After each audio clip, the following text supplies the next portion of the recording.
Testing करा दी गई। A detailed vigilance inquiry may be conducted to bring out the quantum of loss of the exchequer to the collusion of the director and support staff with the private agencies. अब जो उपराज्यपाल महोदय ने ये लिखा है और ये अब पब्लिक डोमेन में है मीडिया में, उसके बिंदु क्रमांक 33 पे देखें तो लिखा हुआ tens of thousands of test were recommended prima facie to the ghost patient, यानी जिनका अस्तित्व ही नहीं था। यही अंतर है। हमारे प्रधानमंत्री श्री नरेंद्र मोदी जी के द्वारा हर चीज डिजिटली ट्रांसफर होती है, इसीलिए ये लोग आधार का भी विरोध करते थे, क्योंकि यदि व्यक्ति का आधार कार्ड है और डिजिटली उसके अकाउंट में ट्रांसफर हो रहा है तो उसमें किसी भी प्रकार का झोल होने की संभावना नहीं है।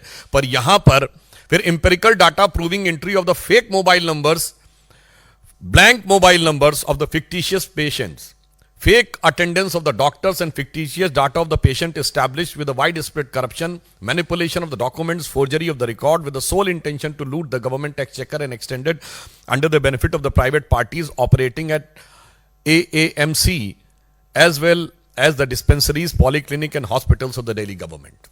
यानी अब ये बहुत साफ हो गया कि पहले आपने मोहल्ला क्लिनिक बनाई, फिर उसमें जांच, पहले मामूली जांच होती थी, फिर बड़ी जांच की व्यवस्था की, फिर वो सब आउटसोर्स कर दी। यानी कुछ कुछ वैसा ही जैसा शराब घोटाले में हुआ था, कदम कदम रफ्ता रफ्ता बढ़ाते हुए, और फिर उसमें फेक पेशेंट्स और फेक बिल रेज करने की बातें मीडिया में आ रही हैं। यानी अभी तक तो दारू का घोटाला था, अब दवा का घोटाला भी हो गया। यानी दवा और दारू दोनों में घोटाला करके कौन दिखा रहा है?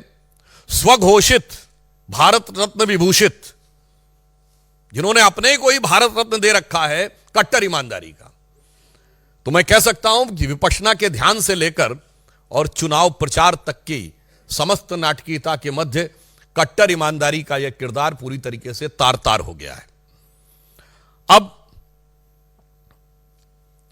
हम यह भी कहना चाहते हैं कि आज वो कहने का प्रयास कर रहे हैं, अभी उन्होंने प्रेस कॉन्फ्रेंस में कहा कि वो सीबीआई से सवाल पूछ रहे हैं।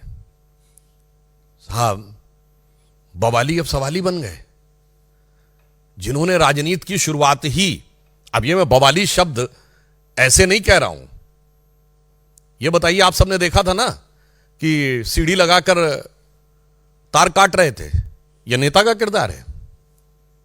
26 जनवरी के दिन धरना कर रहे थे, यह जिम्मेदार राजनीतिक व्यक्तित्व का किरदार है। इसलिए मैंने कहा, और याद करिए 2014 के समय भारतीय जनता पार्टी के कार्यालय के ऊपर आके पथराव किया था, जिसमें इनकी सर्वोच्च समिति के सदस्य थे, जैसे हमारे यहां पार्लियामेंट्री बोर्ड है। इसलिए मैंने कहा अब बवाली अब सवाली बन गए।